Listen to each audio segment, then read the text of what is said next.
Yeah, thanks. All right, Dave. Round one scheduled for 12. And Tua comes right at Oquendo, and Oquendo comes right at Tua. Get out, get out, Boy, get out. like two rams. Oquendo moves well, but not ultra smooth. Doesn't take the best shot, but he's got heart. Wild shots by Tua. He's trying to end it here. Tua's leading with the big left hook, but he's telegraphing. He's bending and leaping in. I'll tell you what Oquendo needs to do is sit on him and wait for a straight right hand down the middle. Tua walk right into it. Let me have it. Wouldn't you like to see Tua come in with some technique, some style, use the jab and not swing wildly? Absolutely. I think working him behind the jab, throwing a right hand to the body, then come up with the hook. But then again, I'm not his trainer, and I'm not David Tua. Tua now being second guessed these days, susceptible to tall heavyweights with good jabs. But at times, Oquendo's jab can be lazy, and he can be vulnerable. But if Oquendo sticks to his game plan of boxing effectively from the outside, moving, he's very athletic, using his footwork, doesn't trade, doesn't allow Tua inside to unleash his power punches, he puts himself in a position to win. I think David Tua should also work the body, not concentrate on head hunting right now. He is head hunting, but what I have seen is an improvement in speed already. Pace is different, and that speed is there. Above all, Oquendo, who's scoring with the jab and the overhand right, must avoid Tua's left hook. As we look for a more balanced attack by Tua, will he use the right hand more? Will we see more activity? Chris, don't hold down will on he his be head. busy? Don't hold on his head. Let's go. Come on. The referee, Dave Johnson, cautioning Oquendo for holding the back of Tua's head. Every time Tua gets anywhere near Oquendo, he's going to hold him. But Tua knows he has to work in throwing punches. Can't hold the man who's punching at you, because then you open yourself up to getting slammed. Tua has an excellent chin. Oquendo's chin has been questioned. Tua never down. Oquendo's been down a few times. Oquendo put Etienne down 7 times and showed a good chin against Clifford Etienne. It's a nice left hook jab and a left hook off the jab by Tua, but just one and done. I haven't seen the 4, 5, and 6 punch combinations he was talking about. And that means something when I say Tua hasn't been down, including the brawl with Ike Beabucci. That was an incredible fight for people who haven't seen, who love fights. More punches were thrown in that fight as for heavyweights than any other fight in history for 12 rounds. Left hook by Tua sent Oquendo reeling backwards. And that didn't even connect solidly.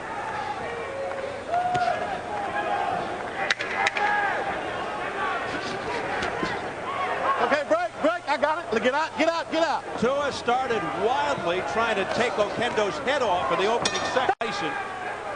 Revolving door in that Tua corner. Let's see how he starts out in round 2. He started out fast in the opening round, Tua. He tried to end it on 1 punch at the end of the first round. He lands here with a couple of lefts. There's David Tua. Get off. I'll Still put loading you up a out. little too much, though, Steve. He's letting Oquendo see those punches coming.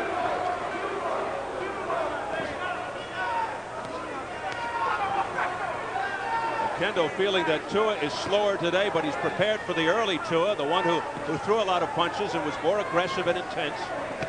We're seeing a lot of more activity here by Tua in the first 1+ rounds. But he's also missing a lot, and he's swinging wildly.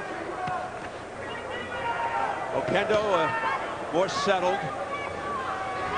Dancing around is Oquendo on the balls of his feet.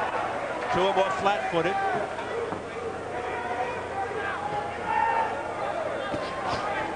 See, even this pace is not enough to wear Oquendo down. Tua has to really step to him a lot more than this. He lets him walk around like that. There's too much jabs. Too much distance, right? He said he has to minimize the space between he and Oquendo, and he's not doing that. Right, and you notice, you watch him, he'll step and bend. When as soon as he bends, what he's doing is loading up to hurt with a big hook. Can't do that. He's got to work him behind the jab. The jab will make him bend naturally, then he can fire off it. More movement now by Oquendo, which usually bothers Tua.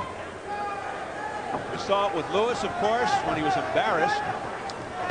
And a wild left hook that missed by Tua. We saw it with Bird. Let me do the breaking now. Let's go. Come on. And now Oquendo using the Bird fight as a guide. He's trying to do the same thing. Frustrate Tua. Stick the jab, move. Use the angles. You see, at this pace and with this lack of punishment put on Oquendo's body, anywhere, his arms, his chest, his body, his chin, there's no attrition factor for him. Tua is the kind of guy who either gets with one clean shot like that, but that's not going to get home, or it's attrition. That's right. That's what Tua is waiting for, just one big shot. That was a great left hook to the body. Break, don't punch, don't punch. That's going to take the wind out of you. And he can't throw just Tua and let it go, because this man, Oquendo, will hold it. Left uppercut that snuck through to the chin by Oquendo. Oquendo missing with a right, but no counter by Tua. Oquendo continues to stuff the jab, upstairs and down. Now following it up with the right. Doesn't want to leave himself open. There's the right hand, a straight right that connected. Get out. Good job. Tua continues to miss, but Oquendo brings all the attributes that's caused Tua problems in the past. He controls the distance. He has a well-educated jab. He's awkward and has lots of movement. Round 3 scheduled for 12. So let's see if Tua does what Kevin Barry said. Missing wildly with the left, scoring with the right to the body is Tua. See, now, one of the reasons, too, for stepping into your punch is not just throwing your arm, is that when he leans back and you step in, you'll catch him on the tail end of that punch, and his balance will be off. It'll force him to go to the canvas. But some of those punches by Tua are rib-shattering punches. Oh, he means he has some bad intentions. He means business, that's for sure. Look at the movement by Oquendo and then dishing out that jab. Moving to his left, moving to his right. He was a scrambling quarterback at Shares High School in Chicago. Born in Puerto Rico, lives in Puerto Rico. Oh, a swift left hook to the jaw by Tua that landed. Oquendo making a statement by coming back, then you know he's not hurt. But it didn't land flush. It wasn't totally clean. It sort of brushed off the side of the face, fortunately for Oquendo, or he might have been staring to the ceiling. Oquendo with a nice three-punch combination to the head. Right now, that one good left hook and that one right hand here does not equal all the work that Oquendo's doing.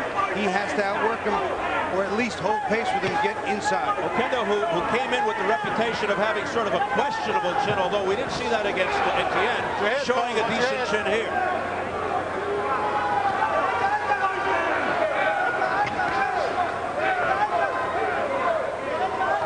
Oh, my goodness. That one was from Steubenville. Oquendo's reflexes are too good for that. You're not going to hit that man with that punch. I think that he needs to work him behind the jab. I'm going to say there's another one that raised. That one got a little closer. There's no question what Tua is trying to do here. Trying to end this on one punch. Pretty obvious. He's trying to do it with the left.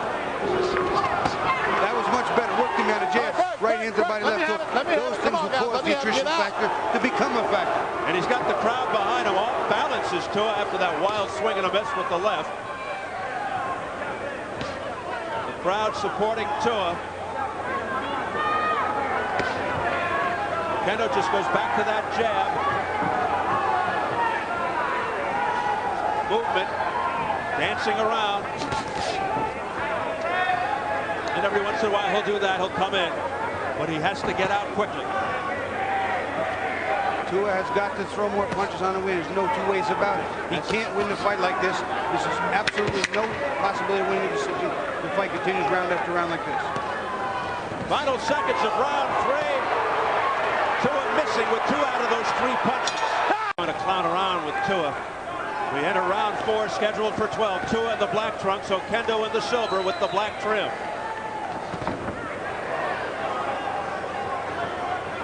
Oquendo showing supreme confidence here by doing what he did at the end of the last round. And as that round opened up, he got hit with a fair left hook and didn't even blink. We talked about how some people thought Oquendo might be risking his #1 status in the WBO by fighting a guy so dangerous as David Tua, even though Tua has had his difficulties of late. But he doesn't care about that, Oquendo. He says, bring on all comers. After Tua, he says, bring on Vladimir Klitschko, the champion of the WBO. Bring on Lewis, bring on Tyson, anybody. It would be interesting to see what adjustments he makes for a guy 6'8". Oh, yeah. All right, right hand, loading up too much. Missing with the left hook again. Let go of him, Nate. Let go of him, Fred. Get Oquendo out, get just out. too fast for him. Elusive. At least to this point. We'll see if Tua starts to get frustrated and runs out of gas as he did against Bird. He ran out of gas midway in that fight. We talked about the conditioning problems in the past. Now some more head and shoulder movement by Tua. Something we don't see much of. Well, you know, here's the thing. You can't duck or slip every single punch that comes from an opponent. It takes too much energy to do that, too time consuming, and then you bite on every feint. What you need to do is put your hands in a place where you can block and stuff them. When you stuff them, fire back, block them, fire right there, fire back. He's got to let the punches go. He cannot win a fight like this. I'm just not convinced, as once again, a little playing around there by Oquendo. I'm not quite convinced that Tua is better at this weight. I still maintain that if he comes down to around 230 and he gets in shape at 230 and leans out and stays off the weights, does things to get his punching speed up and intent and endurance and number of punches he can throw, that's the Tua goal. Yes, all of his big victories were when he was in his 220s. Rockman, Ruiz, Mascayen. The fight with Ibuchi, he was probably one of the fights of the century. 226 in that fight. And he was very busy and very intense. A lot of trading. That could have gone either way. We approach the final 20 seconds, round 4. But they seem to feel, they being the Tua people, that he is stronger in the 240s. Well, he's clearly stronger, but he's not more effective. What do you want to be, stronger or more effective? That is my contention. Right, but it pulls him back in so many other significant areas of the game, yes?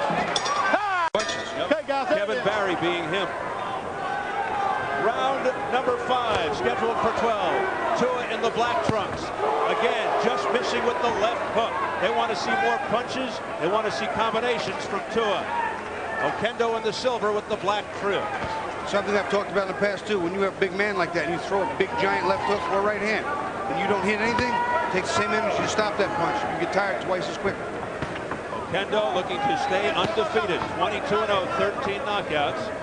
Tua 39-3, 34 knockouts. Okay, break. Fred, I told you, don't lean on the back of his head, brother. Okay, let's go. Come on, guys. Ibuchi, Lewis, and Bird. But Tua needs to win and needs to, I think, look impressive in order to regain the stature he once possessed. And get back into the heavyweight title picture. There's a left hook that sends Oquendo reeling. But it may have been a balance shot. And it's one and done. He's not in position to hit number 2, 3, and 4. He doesn't throw them, but he wasn't even in position to throw them should he want to. Quick look at press row scoring. Mike from the Beaver County Times, Ron Borges from the Boston Globe. And I think you know who that third guy is. He's got it a draw. Hockey legend Mario Lemieux on hand tonight from the Pittsburgh Penguins. I must be really confused, because I have a 4-zip for Oquendo. I can't see how Tua's actually won a full round. Based on what? Well, you know what? The effective aggressor. He hasn't been very effective. Okay, he has not landed more punches. He's eaten almost every jab that Oquendo's thrown. He hasn't outworked him in any round. I'm still trying to figure out how you can get one round. I like David Tua. He's a great guy and all that, but that doesn't win the fight. You said that about Goofy Whitaker, too. He's a great guy. He's a nice guy, but... Hey, that doesn't count for much, right? Between the ropes, as you not between the ropes, as I well know. Under a minute remaining in round 5. Body shots, overhand right by Tua, but Oquendo escapes that. That was the most effective combination. Nice body shots and 2 to the head by Tua. Almost everything landing there. No real ill effects on Oquendo. Oquendo continues to move, continues to jab. Tua just stands there. Not much movement from him. He just comes straight in and out. But again, not cutting down the distance and not throwing enough punches. Oquendo in and out, stick and move. Combination to the head by Oquendo. He's scoring and registering points with the judges. See, one big combination by Tua, but the rest of the round has been Oquendo. How do you give the round to Tua? It's just hard for me.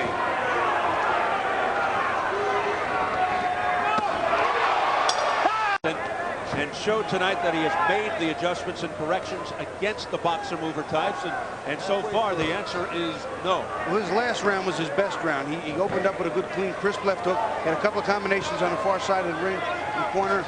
It was his best round. Maybe he pulled that round off, but I can't give him the first four.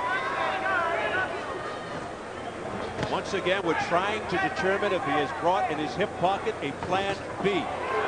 He even said after the Lewis fight that he didn't take Lewis seriously and didn't have a plan B. I just don't get that. Plan B is usually a smart thing to have, but it's also imperative that your trainer knows how to make the adjustments or instruct you to, and that's also a stigma on the training at that time. Well, what Kevin Barry has been saying to David Tua seems to be falling on deaf ears. And also, the man in front of Tua has a little something to do with what's happening here. Well, I was going to say, to give Oquendo his credit, he's really putting punches into his face, giving him something to worry about. And Tua's not giving him back much to worry about. And Oquendo able to slip and slide and use a little escapology a la Chris Bird there. Because he was almost pinned against the ropes by Tua. When Tua works in behind the jab, he's clearly the stronger, better puncher of the two.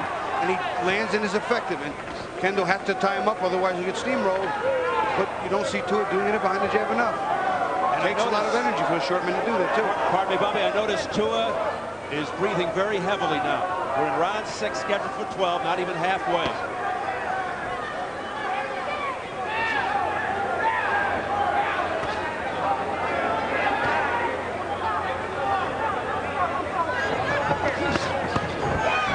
Nice left hand to the body, yes, by Tua. But he didn't follow it. Well, I guess he couldn't because Oquendo was so far away when he was hit by him. You see here, he's following him. He's not working him behind the jab. He's following around. He's leaving that big gap, that big distance that he has to shut down. Body shots again by Tua. Is really sucking wind here. Misses with the left, high, wide left hook. Telegraphed that one. Oquendo scores with a left to the head. And now the jab. Another jab by Oquendo, and those are landing. Tua's looking tired now. His hands are low. Trying to get that second win. And once again, I just have to question the conditioning process with regard to Tua.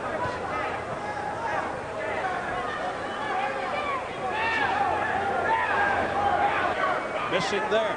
All right, Blake, let me have it, guys. Let me have it. Come on, get out. Physics. I always joke about speed times mass equals destructive power, but you know what? It takes much more. Oh, good right hand by Oquendo. Right on the head. Sharifi, halfway through this fight, you can already sense, if there's no knockout, that it's going to be a close one. How do you have it unofficially? Unofficially, I have it 5 rounds to 1. I think that Oquendo's really established himself. I gave the 5th round only to Tua, and here he's coming out working well. He's walked around and followed Oquendo too much, eating the jab in certain combinations. His combinations have been effective and have been 4, 5, and 6. They've been 1 and 2, sometimes 3.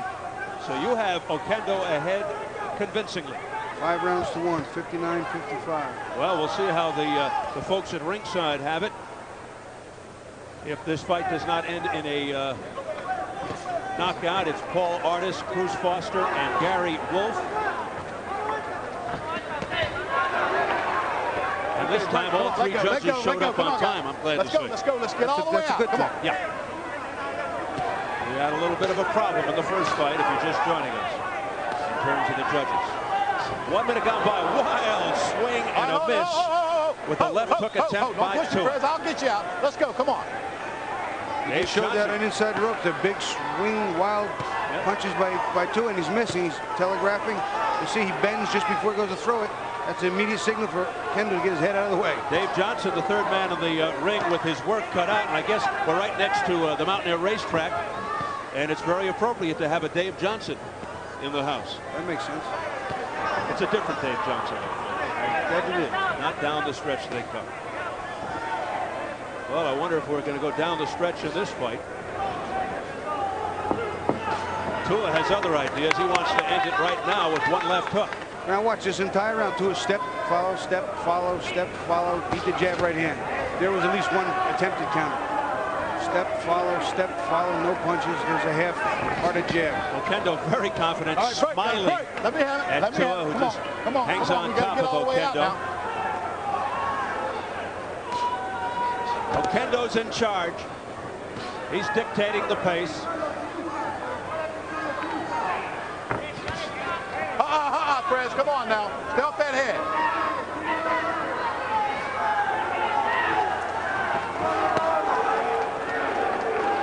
David Tua continues to have his problems against these mobile fighters, tall fighters with long reaches, a lot of movement. And you also have to factor in, perhaps, the notion of too many cooks stirring the stew. This is his third trainer in a short period of time. Well, I can understand with some frustration and no improvement that you have to fix something, and the trainer's one of the biggest keys. But I think some of the things he has to fix is within his own mindset, and I just can't see him at that weight being effective. It takes a tremendous amount of energy to move something that big quickly and often.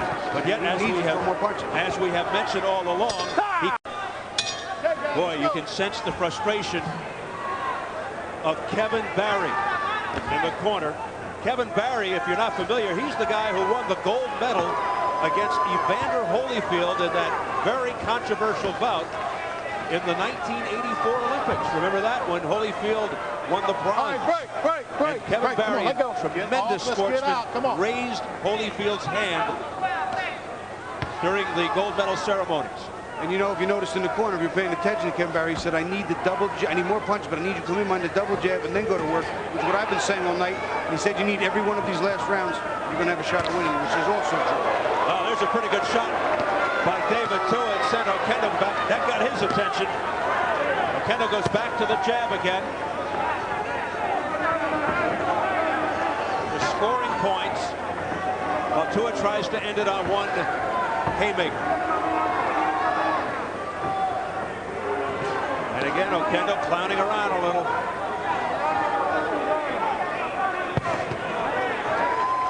Oquendo very patient, picking the openings, finding the spots, and he's connecting. They're not obviously as hard as Tua's punches, but he's scoring points. Look out on the break, Oquendo, let's try. So Oquendo's having an easy time with Tua right now because Tua's not forcing any mistakes. He's not forcing any real serious action. He's not giving him a lot to worry about. Just 1 and 2 here and there. A lot of people think that Lennox Lewis would do the same thing to Mike Tyson, just like he did to Tua. But the styles are different. The head movement's different. Mike moves him behind the jab, throws a lot more punches. I want to see David Tua get back there because he used to be like that. He used to be Tyson-like.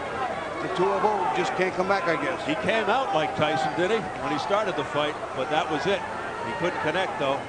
We go back to what Tua said to us yesterday and on the feature before the fight, that this is a do-or-die situation. Kevin Barry said this will separate Tua from being a serious contender to an also-ran. And right now, he's closing in on also-ran, unless he turns the tide fast.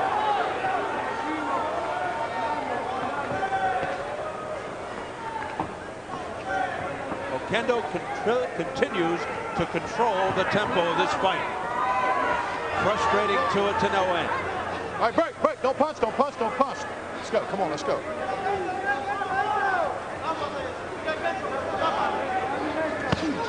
Oquendo dishing one out to the body nicely with the left hand. He took a little bend of his own there, but Tua didn't recognize it as readily. Tua too slow in reacting. Now Tua going to the body, but no damage. Don't punch, guys. Don't punch. Let's go. Oh, there's that left hook upstairs by Tua, and that one had some pop to it. Papa Trinidad in the corner, urging Oquendo, through our translator Joe Guzman, be careful. Well, the guy that punches like Tua, one mistake is one mistake too many. You got to remind him.